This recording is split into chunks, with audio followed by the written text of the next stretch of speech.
Hello guys, എല്ലാവർക്കും happy Onam. അപ്പോൾ രാവിലെ തന്നെ ഞാൻ അത്തപ്പൂക്കെ ഇട്ടുകൊണ്ടിരിക്കുക കേട്ടോ. ഞാൻ നല്ല ഡിസൈനൊക്കെ വരച്ചു, പക്ഷേ എന്താണെന്നറിയത്തില്ല, പൂക്കൾ കുറവായിരുന്നു. അപ്പം ഞാൻ ഈ വരച്ചതിൻ്റെ ഡിസൈൻ തെളിഞ്ഞറിഞ്ഞില്ല. കാരണം ഞാനത് മൊത്തത്തിനകത്ത് മഞ്ഞ ചേർത്തതുകൊണ്ട്, ബന്ദിപ്പൂ ചേർത്തതുകൊണ്ട്. എക്സ്പേർട്ടല്ല, അമ്മയാണ് നല്ലതായിട്ട് ഇടുന്നത്. ഇതെന്ത് ഡിസൈനാണെന്ന് കാണുന്നവർക്ക് മനസ്സിലാവത്തേ ഇല്ല. പിന്നെ ഞാൻ കുറേ ഇതൊക്കെ എടുത്തു. പിന്നെ ഞാനും അച്ഛമ്മയും കൂടെ ഉറുമ്പൂട്ട് നടത്തുക കേട്ടോ. തിരിയൊക്കെ കത്തിച്ച് ഞാനാണെങ്കിൽ അവിടെ പോയി പകുതി ചെല്ലുമ്പോൾ അത് ഇടും. അങ്ങനെ പിന്നെ ഞാനും അമ്മയും കൂടെ അമ്പലത്തിൽ വന്നു. പിന്നെ ഞാൻ അമ്മയുടെ കുറച്ച് വീഡിയോസൊക്കെ ഇട്ടു. അമ്പലത്തിൽ ചെന്നപ്പോൾ തന്നെ ഭയങ്കര മഴയൊക്കെ ആയിരുന്നു കേട്ടോ. അങ്ങനെ ഞങ്ങൾ ചെന്ന പാടെ തന്നെ ഭയങ്കര മഴയായിരുന്നു. പിന്നെ കുറേ നേരം ഞങ്ങൾ അമ്പലത്തിലൊക്കെ ഇരുന്നു, കുറേ നേരം പ്രാർത്ഥിച്ചു. പിന്നെ അമ്പലത്തിനകത്തോട്ട് കയറി ഭയങ്കര തിരക്കായിരുന്നു. വിളക്കൊക്കെ കത്തിച്ചു. പിന്നെ നമ്മളിന്ന് തിരുവോണമല്ലേ, അപ്പോൾ എല്ലാ അമ്പലങ്ങളിലും തിരക്ക് പോലെ തന്നെ ഞങ്ങളുടെ അമ്പലത്തിലും തിരക്കായിരുന്നു കേട്ടോ. ഞങ്ങൾ അമ്പലത്തിലാണ് ഞാനും ഇവിടെ ഭയങ്കര മഴയായിരുന്നു. കുറേ കഴിഞ്ഞിട്ടൊക്കെയാണ് മഴയൊക്കെ തോർന്നത്.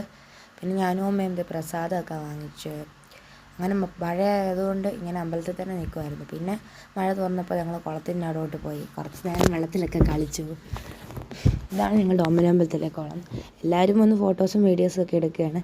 ഞങ്ങളും കുറേ ഫോട്ടോസും വീഡിയോസും ഒക്കെ എടുത്തിട്ടുണ്ട്. നിറച്ചും മീനുകളാട്ടോ കുളത്തിനകത്ത്, നല്ല രസമാണ്. പിന്നെ ഞാനും കുളത്തിൻ്റെ പടിയപ്പോൾ കുറച്ച് നേരം വെള്ളത്തിലൊക്കെ ഇങ്ങനെ കളിച്ചുകൊണ്ടിരിക്കുക കേട്ടോ. ഞാൻ അമ്മയുടെ ഒരു സൈഡ് ആംഗിളിൽ നിന്ന് ഒരു വീഡിയോ ഒക്കെ എടുത്ത് തരാൻ പറഞ്ഞു. ഞാനും കുറച്ച് നേരം വെള്ളത്തിലൊക്കെ കളിച്ചു. പിന്നെ അങ്ങനെ ഞാനും അമ്മയും വീട്ടിലൊക്കെ എത്തി കേട്ടോ. ഞാനും അമ്മയും ഞങ്ങളെല്ലാവരും കൂടി സദ്യയൊക്കെ കഴിച്ചുകൊണ്ടിരിക്കുക കേട്ടോ. അമ്മ രാവിലെ എല്ലാം ഉണ്ടാക്കി വെച്ചിട്ടാണ് ഞങ്ങൾ അമ്പലത്തിൽ പോയത്. അപ്പോൾ അത്രയേ ഉള്ളൂ. വീഡിയോ എല്ലാവർക്കും ഇഷ്ടപ്പെട്ടാൽ ലൈക്കും ഷെയറും സബ്സ്ക്രൈബും ചെയ്യാൻ മറക്കല്ലേ.